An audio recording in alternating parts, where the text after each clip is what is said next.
What is up, everybody? Welcome to Geeks Around Discussion Vidcast series. I'm your executive producer, DeAno Jackson. We are, of course, here to talk about the latest episode of Game of Thrones, Kill the Boys. Like, I like this episode a lot. It surprised me on some things. First off, let's go ahead and introduce the rest of the panel before we get too deep into this. Senior Community Manager Knuckles Goldberg, what did you think of this episode, man? I thought it was a really good episode. Had pretty much strong points throughout the whole thing, and shit's going down. Oh, yeah, definitely. Isaiah, what did you think about this one? I love the episode. Everything was pretty much, Daenerys and Jon Snow are breaking away from their innocence and becoming more of adults. They're becoming more of like, it's a dog eat world, so you gotta be tough. You can't be soft, can't be kind. You gotta be pretty much a hardened person at times. So I really like that a lot. Definitely. Last and most certainly not least, Lou Rod, what did you think of this one, man? I like this one a lot. It's starting to pick up. I hope they keep the pace, you know. Some dragons were hungry. They got fed. Some people were turning into some creature that just doesn't make sense, but let's just go. Yeah, let's just go. It's like, well, one thing is like we know that Daenerys has officially had enough of everybody's shit. She's had it with these fucking Sons of Harpies motherfuckers. She ain't taking this shit no more, and she proved that with authority today. It's like that shit was wild, dude. It's like fucking that was badass. All the heads of these families. Y'all motherfuckers gonna die. But I'm the head of a family. Tough shit. You gonna die too. Right. Yeah, that was great. Because again, wait a second, and I need some help here. I honestly need some help here. David, how the fuck do you pronounce his name? Hidzar no Lorak, I think. No one gives a fuck. We're gonna have to come up with a nickname for him, okay? Because how about Wobble Man? How about Jufro? I'm about to call him Lucky Son of a Bitch. He gets the... Let's call him Drake. He looks like a half Jew, half black guy. There you go, Jake. Hey, he's had his eyes on Daenerys. He's about to have a lot more than that on Daenerys. Hey, how did that work with her boy toy? I don't think her boy toy's gonna like that one too much. He does whatever the hell she says. Right, she's the queen, and she can do what the fuck she wants to. Yeah. Well, then she's just gonna be out there giving it to both. Yeah, Dario might not like it, but it is what it is. You know, a big difference between her in the books and the show is that she's not the aggressor in any of these relationships in the books, but in the show, she absolutely is. Yeah, because in the books, it's like, I mean, this dude was like asking her over and over again to marry him, if I'm understanding that. Yeah, he would continually petition her not just to marry him, but to reopen the fighting pits. So he would regularly come to her like, hey, marry me and I can stop this whole Sons of the Harpy thing. I don't can trust that, though. So what if he's the orchestrator behind all this shit? See, I can trust that dude. Someone in that group is, because that's where it's coming from, is from these slave-owning families. Right. Well, maybe it was the lucky bastard who got split in half. He was instant barbecue. Quite possibly. Barbecue. But here's my thing. It's like in the books, the whole marriage thing made sense because it was explained as like it was something that he was pursuing over and over again. At this point, it's like the shit just kind of came out of nowhere. Like, was anybody else that hadn't read the books just as surprised as I was when she's like, well, opening back up the fight pits is like, okay, I expected that had to happen, and then all of a sudden, wait a second, you're marrying this dude? Where the fuck did this come from? What? Well, I think it was actually reasonable in some way is to keep the Harpies at bay at times. But I think she just doesn't. I think she's planning something. She's planning something. It makes sense, but like DeAno was saying, it kind of came out of nowhere. Whereas in the books, she lamented over the decision for a long time before actually doing it. Yeah, I'm still in book there's one. More build up to this stuff, and in this episode, it just all of a sudden just kind of happens. and I'm not really sure how I feel about that. So from y'all's perspective, it's like I know, yeah, because Lou Rod, you were just saying that you're only on book 1 right now, and Isaiah can't read anyway. So I get slapped multiple times. Shit, no. I got the audiobooks of all 5. Makes it easier. Okay, that's just fucking cheating. I'd rather cheat and visualize and understand better, because honestly, if I was to sit there, I applaud you, Knuckles, for sitting back and reading these long-ass fucking books, because I don't think I would have made it past the first 5 pages. It was over the course of a couple of years, so... Regardless if it was years or not, you did something that I know I would not do. But it's like the books aren't that thick. Are they? I watched the episode. I didn't think it caught me off guard. I wasn't even shocked by it. As far as the first 3 books go, I fucking breezed through those because they were awesome. The 4th and 5th books, however, literally took me 2 years to read. Because they were I'm hearing that a lot. Yeah, they stagnated a lot. It's like here's the first book. It's only 807 pages long. That's it. Only 807 pages. Only shit. Hey shit. Hey shit. I think I read that in like a fucking week. Yeah, it's like that's about how long it took me to claim this. It's like, come on, 807 pages is nothing, homie. Now some of the other books is like are kind of thicker. It's like I got them sitting up over there. Well, I think Storm of Swords is what, like 1,200 maybe? Good Lord. Something like that. Okay, now I'm actually curious. Now I gotta check it. It's definitely over 1,000. Okay. Storm of Swords. What? 1,000? Good Lord. Alright. Let's go ahead and see it's like how long this one was. I'm not counting the appendix or anything. Just the actual story. Okay, 1128. That's where we're at. Dude, they give Harry Potter a run for their money. Yeah, they do. Yeah. And I guess that's sort of a trade-off when you have books that are these thick and detailed, making it into a show that a lot of details are going to fall by the wayside. I guess that's going to be expected, and we all know that that at this point we are diverging heavily from the books. Heavily. Yeah. Yeah. I mean, as far as things that are happening, we have things that flat out didn't happen. We have things that have happened in the books that are nowhere to be seen. We have characters taking the place of other characters, so shit's up in the air. But how do you guys feel about that, though? Like, you get away from the novels themselves. As long as they keep shooting out good episodes like this, I'm perfectly fine with it. Honestly, since I haven't read the books, I wouldn't know what's really changed unless I go to other sites to see. And it's like you said, you can't put every single detail, and they're not going to put every boring character in the show. So leave the boring ones out and just put the major plot points in and just keep it moving. Yeah, I suppose so.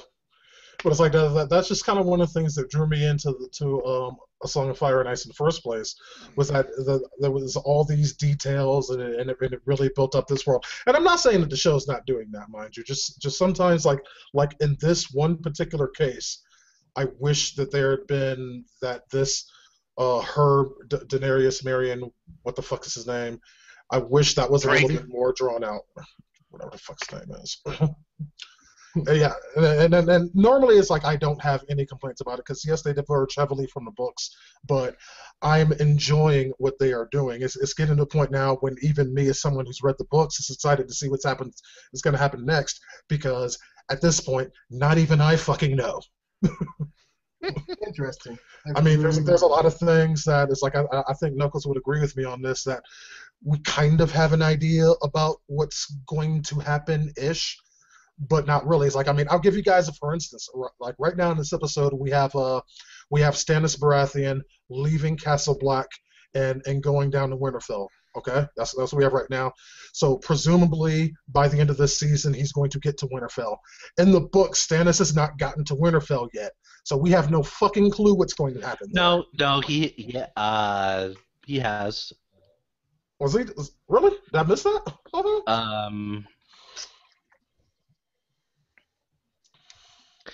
either. God, no. Because I don't remember that.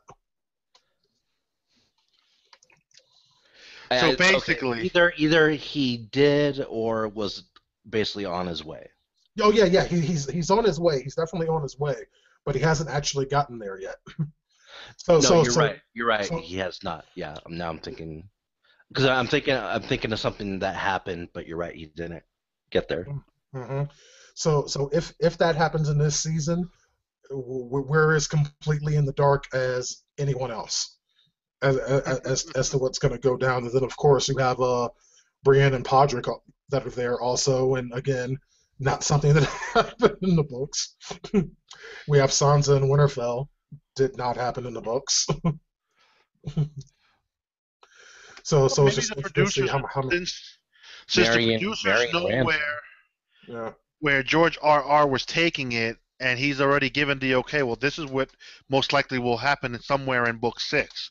So they're already leading to that direction. I think what he did was he told them how it's supposed to end, and they're supposed to get there. Yeah, I guess themselves. Yeah, they're kind of taking their own route in this, and it's actually kind of cool because you have this that it's an adaptation of the books. It's not like literally everything that happened except for things like season 1. Season 1 was Game of Thrones. That was a Game of Thrones. That was the book. Yeah. It's like detail by detail. That's simply what it was, and now we're seeing such a divergence from that. It's actually pretty exciting. And season 2 also was for the most part. Yeah, for the most part, pretty book accurate. And then they said, "Wee!" So we're gonna do all this other stuff, and I think that's cool. Another, for instance, here is we have this situation. It's like I know I'm talking about the ending of this episode already, but it's like I just thought this was really good. The whole scene with Tyrion and Jorah as they're going through the ruins of, I think, Valeria is what it was. Yeah, Valeria. He was memorized by the dragon, and the other dude was like, mesmerized. The other dude was like, yeah, I used to watch him grow. It's like, something made Tyrion Lannister shut up. It's like just for those seconds, like he's watching Drogon fly overhead, and for once, Tyrion Lannister is speechless. That's deep. Mm-hmm. Which is rare too. It's rare. Hey, I think anybody who saw a flying fucking dragon is gonna be like, I'm gonna shut up now. And just keep watching. I don't want that motherfucker catching wind that we're down here and he comes eats us. We defenseless. For real. Yeah, and Defenseless wasn't really doing him any favors getting attacked by the Stonemen like that. And see, it's like, and here we have yet another divergence from the book. We have Jorah that gets infected with the grayscale. Yeah, that also that doesn't happen in the books. Now, Knuckles, correct me if I'm wrong, because I remember because Jorah kidnapping Tyrion, that did happen, but I think it was the companion he was traveling with before he got kidnapped is the one that got affected by grayscale in the books. Yes, Tyrion travels with a different party up to this point in the show, and then after this scene where we saw Jorah get infected by grayscale, soon after that in the books is when Jorah was supposed to actually kidnap him. Yeah.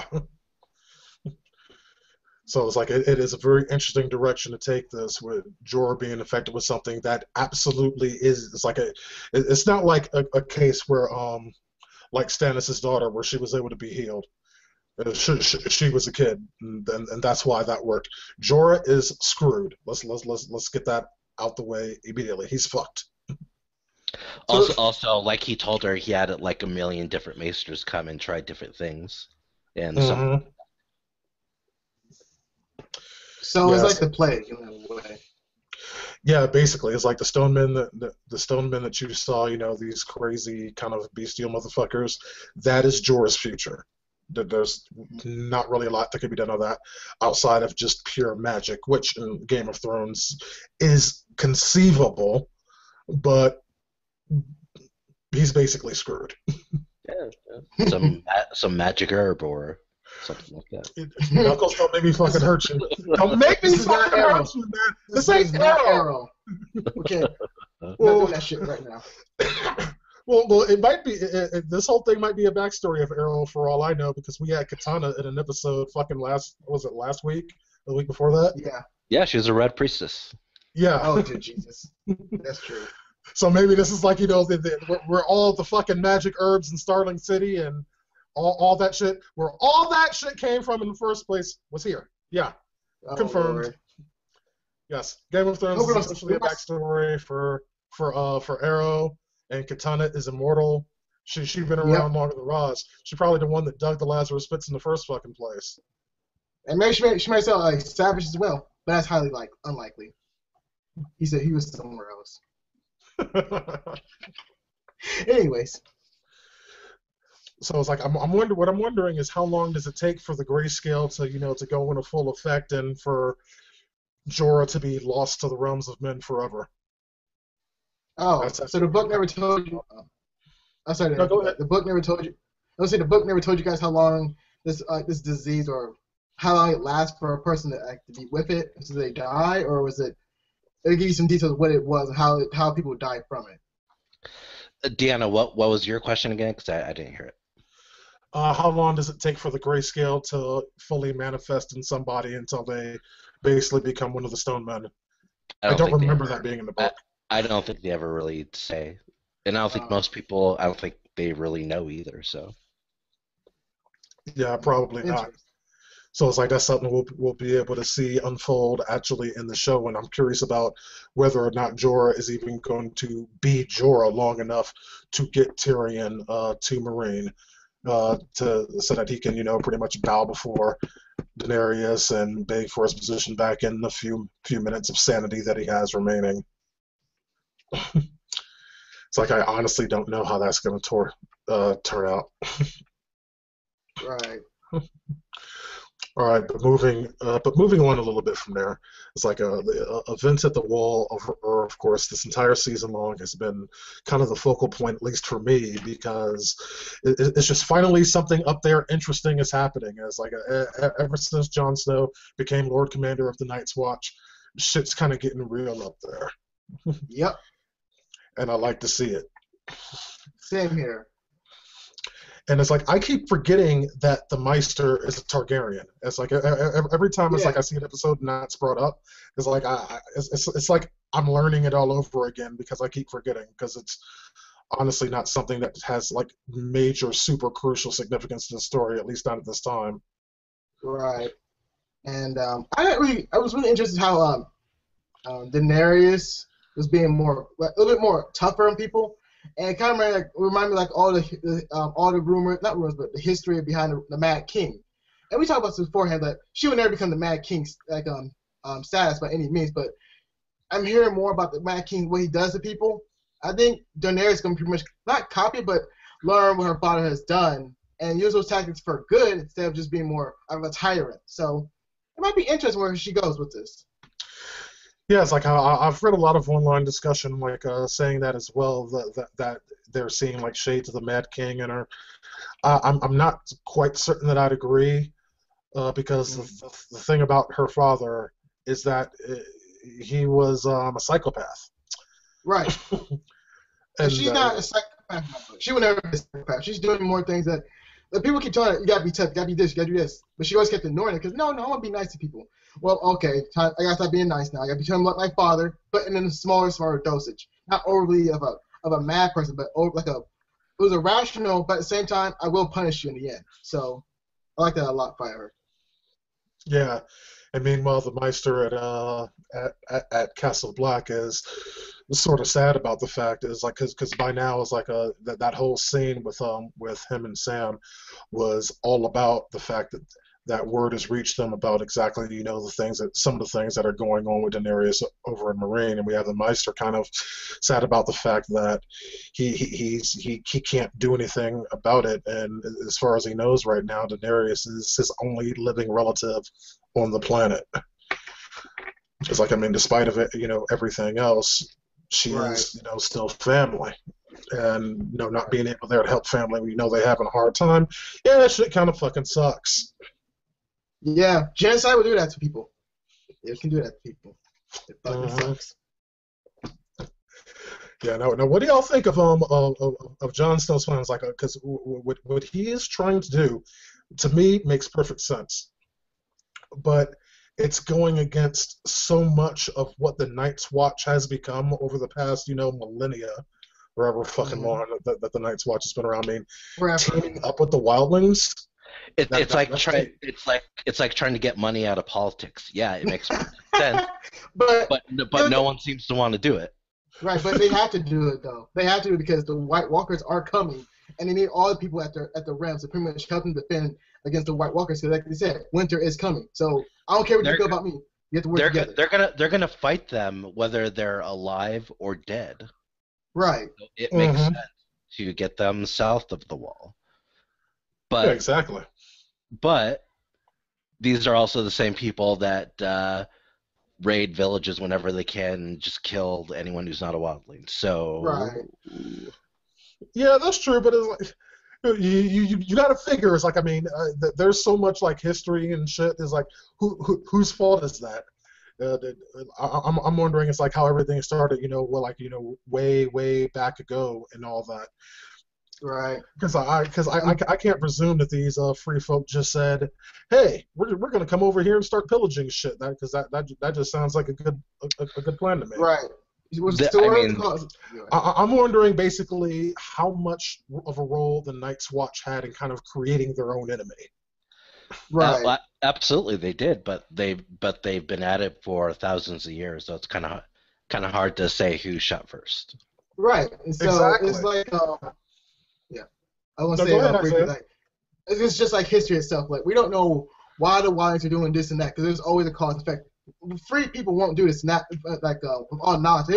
Why don't free people go to this and this length for just doing all this type of damage? No, in fact, they're free. They can do anything they want to. So it has to be something that the Night Watch or pretty much other kingdoms have done to them. So I want to know more about the Wildlings as in the show goes on because I want to know more about them. It'd be really interesting if we got one episode that explains why the Wildlings are doing this, and I'd really like to see that. I would as well. It's like I don't think we'll ever get that in depth to it as much as I'd enjoy it also. But the point remains, and I'm hoping that higher minds prevail here. But the fact is, Knuckles' right here. There's no way of telling who fired first. All we know is that the Night's Watch and the Wildlings are fighting. And my logic is, if neither one of you knows why you're fighting, then stop fighting. It's right. Like neither one of you has any idea what you're fighting about now. You're just fighting because that's what you do. Not good enough, particularly when you have this bigger threat and this huge, massive army of White Walkers. And I really like that scene. It's like we had a scene in this episode between Stannis and Sam, where they talked a little bit about the oncoming horde of White Walkers. I think it's good to have a reminder of that because so much other shit's going on that it's like just the audience, the general audience needs a reminder. Hey, this shit is about to get real.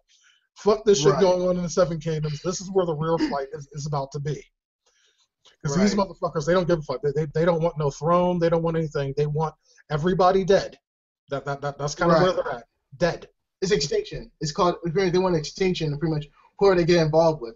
And so I love when Jon and I forgot the kid's name who was like his village was burned down by the Wildlings. They had a really interesting conversation. He's like, "You're joking, right? We're gonna make peace with them." I was like, "Yes, we gotta make peace with them." Really? Like, yes, because the winter is coming. So I don't care what you think about them or not. Get over it because we need to work together and make sure we stop this type of shit coming to us. So. It's like this. No one cares because people who have like distrust towards the Wildlings or vice versa, it's time to get over it. We have to work together. I don't care what no one thinks. We have to work together. Jon is that one president who's getting ridiculed for making changes. He's the new Obama. Hey. However you want to spin it, that's what they're doing to him. He can't win if he tries to annihilate him. He needs them on his side. He can't win with that. It's like, I'm damned if I do, damned if I don't. Right, but he's not but he's acting like a man instead of a boy. Like the guy we just mentioned beforehand. John killed their Bin Laden, and he can't get. Basically. Reminds you of anyone you know? I wonder who. Hey, he saved us from the wall. He saved all of us from the awful wildlings. Oh, we're not gonna give him credit? Okay, we're gonna say fuck him? Okay. Never mind. By the way, this all is kind of happening. Stannis leaving is happening sooner than it did in the books. So in the show, it's kind of interesting to me that it seems like Stannis wants to leave before the wildlings get there, because he doesn't want to have to deal with whatever shit's going to happen that could go wrong. That's very smart, though. Yeah, and it's like another curiosity that I have is like, because as a whole part of this deal, Tormund is requesting Jon go with him up to talk to the rest of the free folk. So with him gone, exactly who is he leaving, in charge of fucking Castle Black? I mean, it can't be Sam. It's Ghost. Huh? Ghost. He's a ghost. Yeah. There's Patrick Swayze out of nowhere, like, hey, it's Patrick Swayze. No, his direwolf, Isaiah. His name. Oh, can I have more fun with it, please? Have fun with Patrick Swayze. No. Hey, you know what? No fun. I don't want to hear about your wet dreams, Isaiah. Hey, now, Patrick Swayze is a good guy. Good guy. And I don't need to hear about it. That's between what happens in your sleep. You can just go ahead and just leave there. Hey, he's a good guy. Okay. I would assume Alistair Thorne is default second in command. I would suppose so. Yeah. But then it's like the question comes up when Jon returns, is everyone going to turn on him, because he doesn't really have a lot of people on his side in this particular endeavor. So if he's gone, because apparently it's going to take like around about a week to get up there to where the free folk are.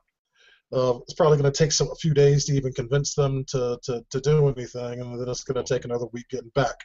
So let's just round up a bit and say that Jon Snow is going to be gone for round about 3 weeks, more or less, somewhere in that ballpark, roughly. I'd say he'll be gone about a month. Yeah, I'd say a month. I'll say a month. A lot can happen in a fucking month. Yep. Yeah, a lot of things. Like, they could try to assassinate his ass. The White Walkers might fucking show up for all we know. Out of nowhere, too. Like, what's up? But, yeah, it's going to be really interesting. Also, I have one last question before we go to anything else. So who's more dangerous, though, in the world of Game of Thrones? Is it the White Walkers or is it dragons? Like, who's more of a bigger threat to the world? The White Walkers. Yeah, the White Walkers actively want to destroy humanity. Dragons are just random forces of just, they're animals. Okay, so if no one's... They're not out to purposely kill people. That's not like their entire barbecue. A dragon has barbecue. Right, but the White Walkers' entire purpose is killing people. That's it. Right. That's their purpose. Okay. So they're far more dangerous. If they get past that wall, and pretty much the whole King's Landing and everything else is pretty much screwed, correct? More or less. They're too busy fighting amongst each other. It's like, because the reason that the Night's Watch is in the position that they are in right now, where they don't have a lot of men and such, is specifically because the lower kingdoms have kind of forgotten all the stories. They forgot why the Night Watch is there in the first place. Because all this shit happened so long ago. It's like, bedtime stories and legends and shit. No one actually believes in monsters and White Walkers and all this shit. It's just stories at this point. The only ones that know the truth are the Night's Watch themselves. And a 1,000-foot wall wasn't erected to keep some fucking wildlings out. Yeah. Yeah, true. Okay, that's gonna be interesting. That's gonna be very, very interesting how everything plays out in the end. Yeah, I completely agree. I'm looking forward to it. Is it wrong that one of my favorite things about this episode is that we not once went to King's Landing? Yeah, It was great. very much. I'm great. I'm so happy about that. Like, thank you, God. I don't see those assholes again. I mean, geez, I'm sorry to say, but I think next week we're going back to King's Landing to deal with all this power struggle bullshit. Oh my Mommy God. wants to be in charge. No, the Queen wants to be in charge. Who's caught in the middle? The one not getting no play. Exactly. Yeah, it's like the events of King's Landing went from one of the most interesting stories in this myriad of stories to the one that I care the absolute least about. I don't give a fuck about Marjorie. I don't give a fuck about Cersei. I don't give a fuck about the Iron Throne at this point.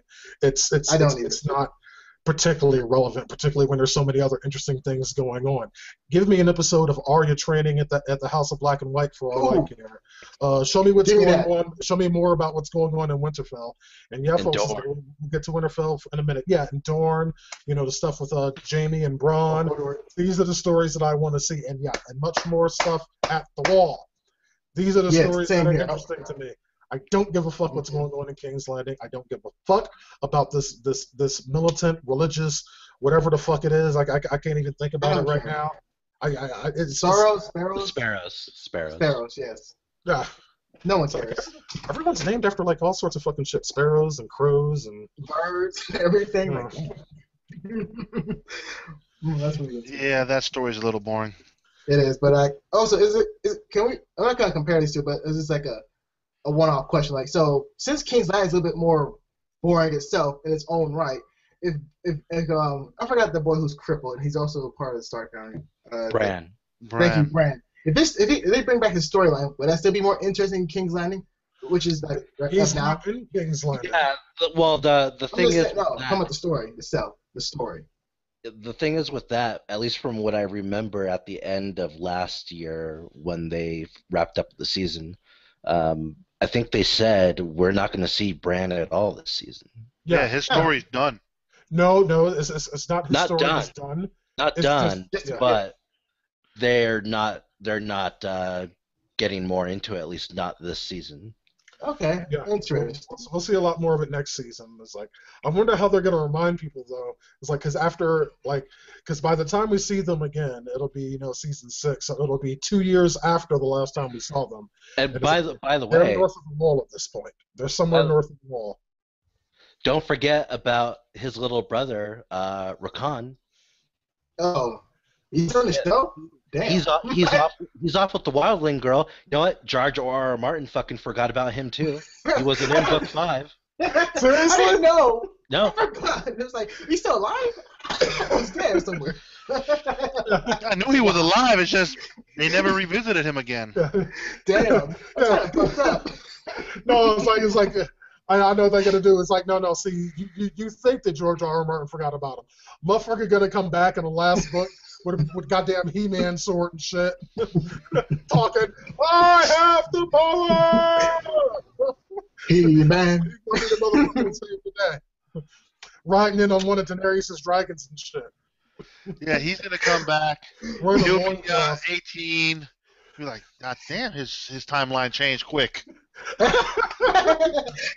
he'd be like Captain Caveman, but that'd be different. He's gonna be the Game of Thrones Beastmaster.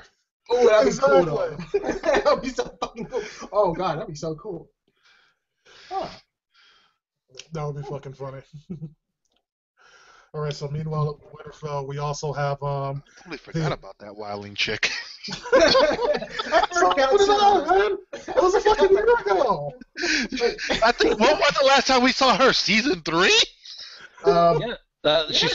She saw Hodor's dick and wanted out. Hold on! Hodor got wood. Yeah, see, it's like it's so hard to keep up. It's so hard enough to keep up with the characters that are actually in the fucking show right now. So I'm just hoping it's not going to be a complete case of out of sight, out of mind. For 2 fucking years is a long time to expect, fans to remember these characters existed. It's like season 6 going to start, and they're going to like be in the opening scenes, and everyone's being like, "Who the fuck is that?" Dude, all he has to say is Hodor once, and everybody will be back on board. Yeah. Right, because I miss Hodor now. I miss him so much. It's just like, I miss Hodor. I miss him. He's like Groot. I just miss that guy. Okay. You got some sick fetishes, dude. Well, I missed the guy. He was funny. He was comic relief for the show. Now he's not there. So far, So this is comic relief by saying Hodor? Exactly. Okay. Whatever. You're missing. I'm sorry. You're missing the point, Right, man. done. You're missing the point. There's no point. He just says Hodor. I He know, doesn't say it in different dialect. He just says Hodor. Hodor. exactly. He doesn't use different expressions like I am Groot. Hey, He just hold gives on. you the word, dude. There's no. Hey, You're a lost cause. Let's just move on. I lost cause. Okay, you say I lost cause. I mean, I actually had some cause behind it. I was never lost. I was pretty much gone forever. No, I you're actually just can't. lost. I actually can't argue that statement.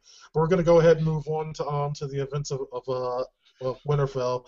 Kind of cool to see Stark actually back where she's supposed to be, even if everyone around her ain't the ones that's supposed to be there.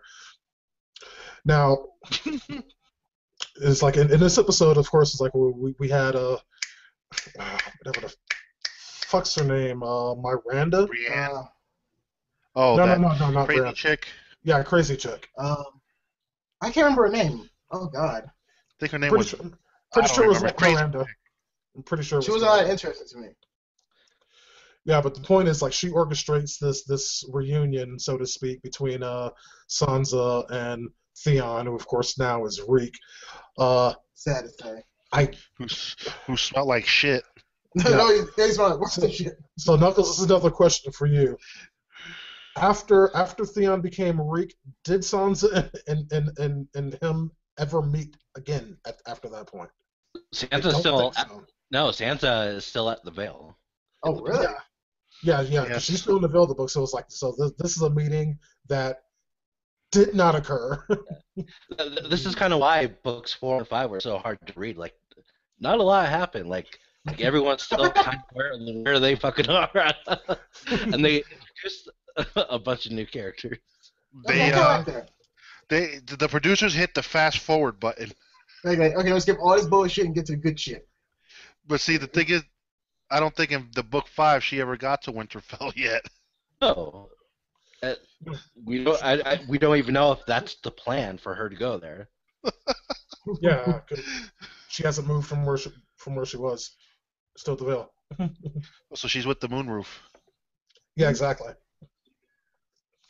So again, this is just another example to me. It's like of how cool it is when they're going in a different direction from the books. It's like all of these interactions and such that never occurred. Seeing them occur now and just kind of thinking in your own head what could possibly come next, what's going to happen as a result of this massive change, because everything in Winterfell right now is completely different from how it is in the books. It's like, I mean, you have Brienne and Podrick there. It's like that, of course, never happened. I'm not even sure that Brienne and Sansa ever actually met in the books. As a matter of fact, I don't think they did. No, in fact, she didn't meet Arya either. That didn't happen. Wow. Yeah, and she for damn sure didn't have anything to do with what happened to the Hound. Yeah. That's interesting. That's really, really But interesting. you got to admit, Ramsay was funny as fuck this episode. Talking to Dad like, how do you find it?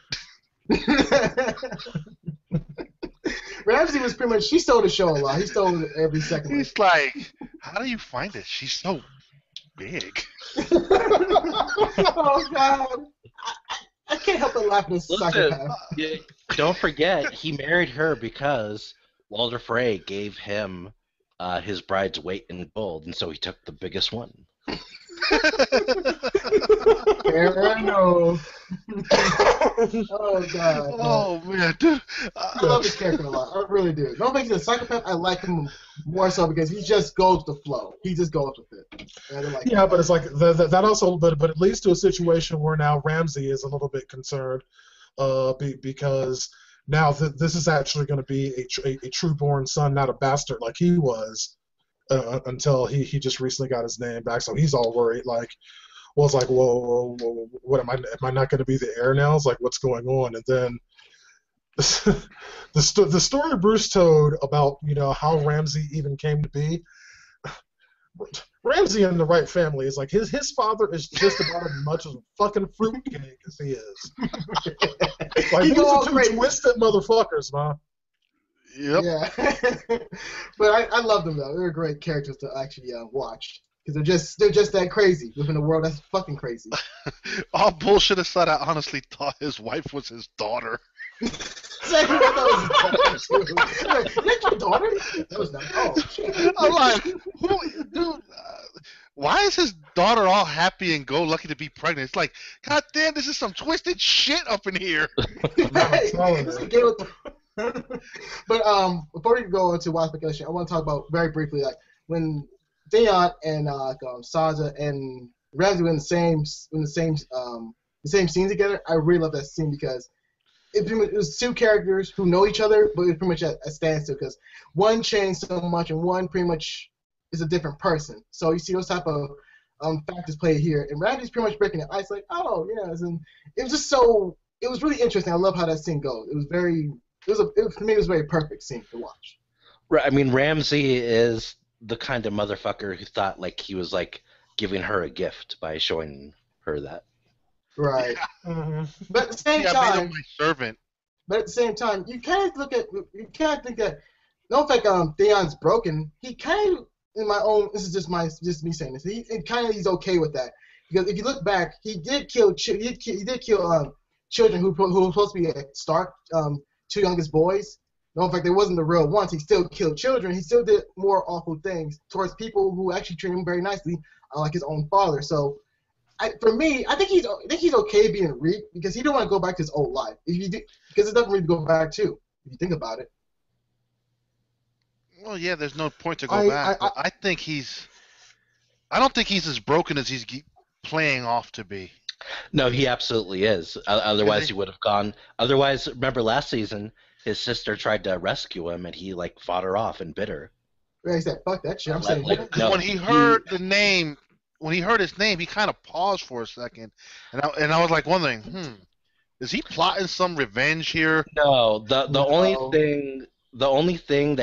reason he paused, if you remember, is because the discussion of her brothers came up because he didn't actually really kill them. They're still out there, and he knows that, but he's the only one there that knows it. That's why he kind of paused for him. Right. Okay. So I love that scene a lot. And the actor, I like that a lot. The actor's doing a great job. He's a broken individual, boy. Yeah, absolutely. Yeah. It's like I felt bad for him. think, yeah, definitely. Sadly, you shouldn't. And going to your point that you were making earlier, Isaiah, about him like wanting to be this, I think if he actually had the choice, like could actually make a decision, yeah, he would probably choose to be himself and not some sort of stinking servant sleeping in a kennel. It's like, yeah, he deserves to be punished for the things that he did. That he did. And I do believe that he is aware of that on some level. But this, the poor guy was punished enough. He lost his shit. No, let's watch him some more.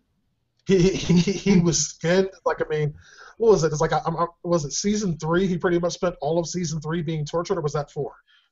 I thought it was 2. No. No, it wasn't 2. It might have been season 3 and 4. I think it was 3, mostly in 3, but you could be right about 4.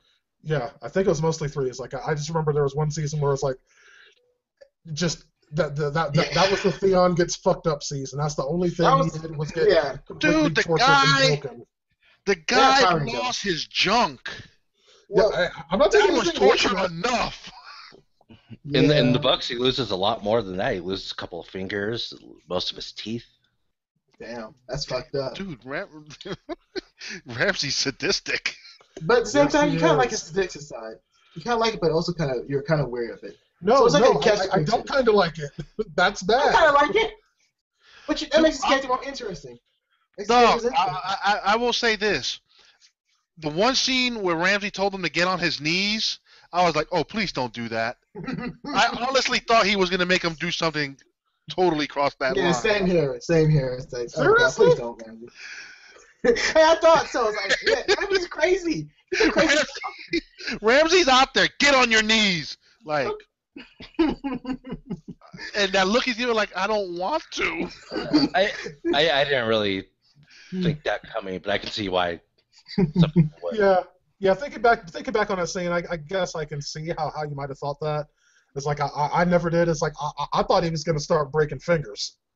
That's what I thought was going to happen. Yeah, that's what I thought was coming. I thought he was about to lose a finger. Mm-hmm. Yeah, but I'm kind of glad they're not doing so much torturing towards DeAn's character, because I got little. I mean, at the beginning of season 3, it was good, and this got a little bit more. It got tiring at best because it didn't really grow that much until season 4 came around.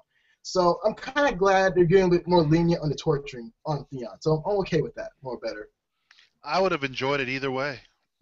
He got what he deserved. Yeah, pretty much still true.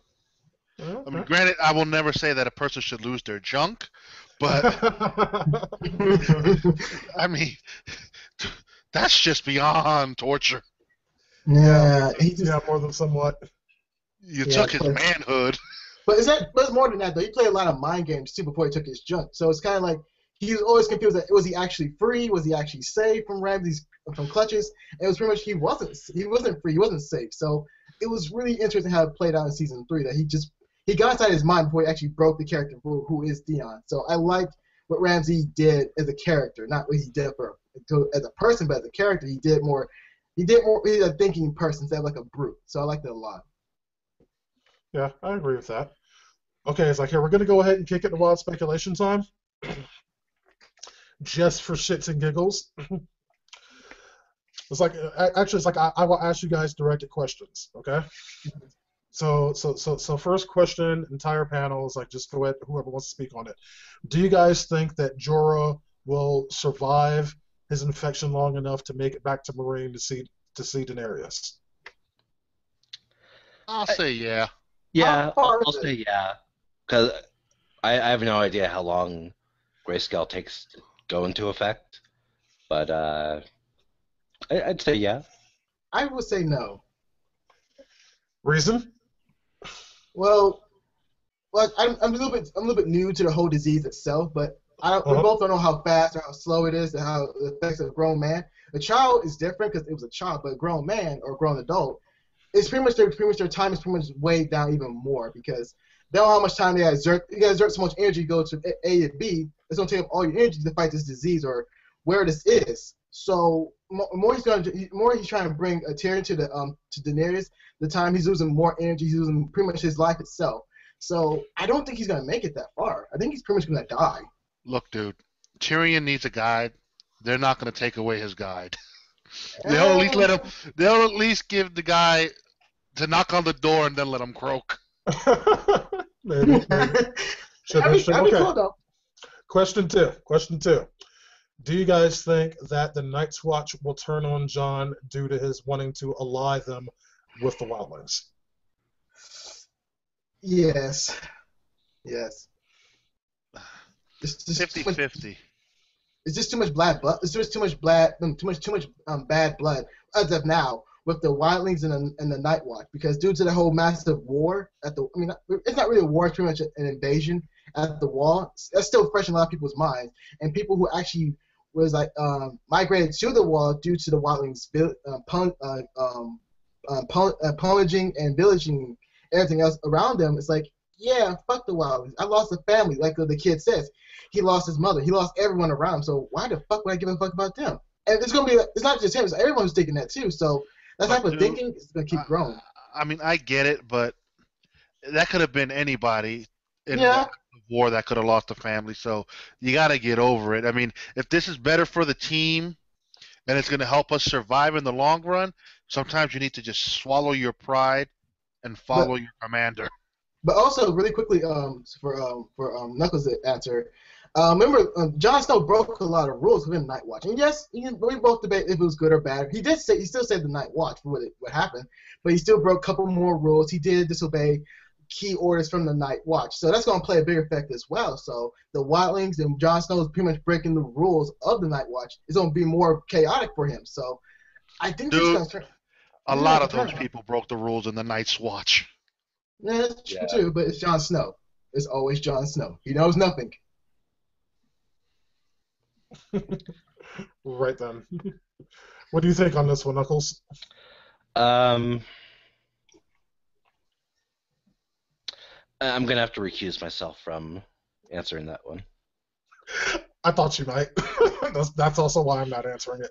But one I think the one that you can answer is like, and this is the last one I'm gonna throw at y'all. Do you guys think that Brienne's campaign to rescue Sansa from Winterfell will be successful? No. No. Hell no. No. In fact, well, I'm not going to say why, but I'm hoping the reason why is why she won't. I think I know what you mean. How about you, Interesting. Lou? What do you think? I don't think she'll save her. I don't think she'll get the opportunity to. Yeah, I agree with that too. I agree with that fully. And plus, she's gonna take more because she was listening to very close to Littlefinger's advice that don't trust nobody. Pretty much trust the people. Pretty much rely on people who you pretty much gonna be around you the most, who will benefit you the most. So being around like Jamie, I'm gonna say her name wrong, Jamie, right? Who are you talking about? Who's with Podrick? I keep on saying her name. Brienne. Thank you, Brienne. I keep bringing those two. Yeah, sorry, Brienne. So why would she trust her? Why would she do this and that? Because again, her history is still relevant. Like you can't protect Yeah, but shit. see, they're over here saying that everybody she's protected got killed. No, maybe the first guy, but that was a spirit ghost. That's hard to And explain. Miss Starks sent her with Jamie, so she wasn't there to protect her. Granted, they don't know this, but yet she doesn't even try to defend herself by saying, "I wasn't around. Miss Stark sent me to take Jamie back to the Lannisters." Mm-hmm. Right. So I mean, yeah, her credibility is shot, but she's a great fighter to a point. Yeah. She beat the Hound, so. Yeah. It's like I'm actually hoping that Brienne is successful in this, if for no other reason than that woman really needs a win under her belt. It's like she needs the W on this one. But She does. the only way I can see her getting a W is if the Kings gets there with the reinforcements to help her. Because if she goes at it alone, she ain't gonna make it past the first few guards. She doesn't need to go at it alone. Is the thing. It's like because as we saw in this episode, they're in the North. There are people that are loyal to Sansa. That's like, true we too. had somebody tell us that. So all Brienne has to go is like, hey, y'all loyal to Sansa. I'm trying to rescue her ass. Help me do it. Everyone's going to be in. It's like, you know how these people in the North are. Loyalty and honor are very, very important to them. And they are loyal to the fucking Starks. So if Brienne shows us that she's loyal to the Starks, they will get behind her to do this.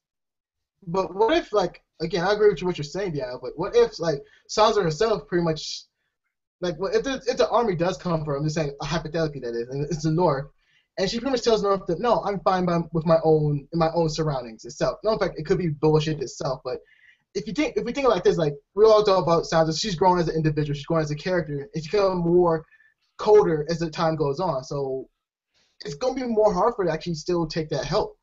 I don't really think she's going to take that help if the North does come. So she's going to tell everyone, like, go home, I don't need your help, leave me alone, or things like that. No.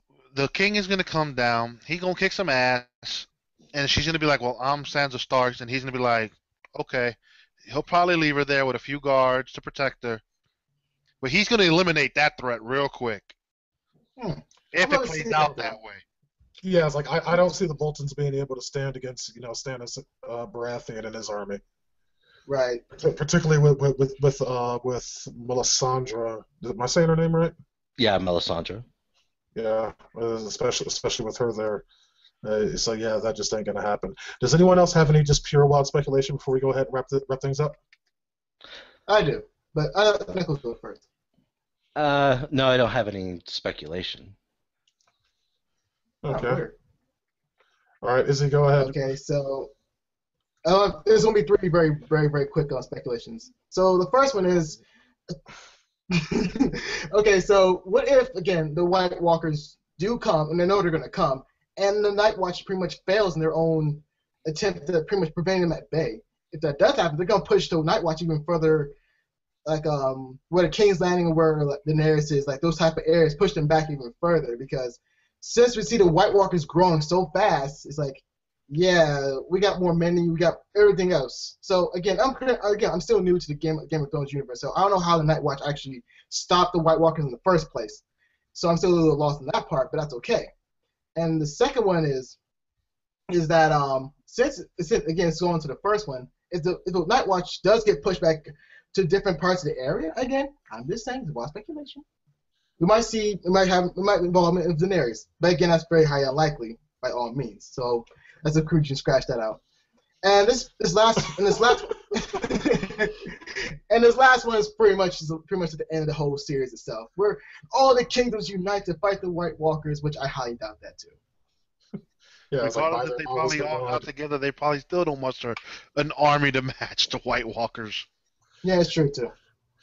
Yeah, and to answer your first question, Sam answered your question by saying a piece of dragon scale kills the White Walkers. Now they need to go find more of those. Yeah, obsidian, basically. I mean, interesting. He said it for you, dude. If he would have been paying attention and not playing Grand Theft Auto 5, he would have noticed.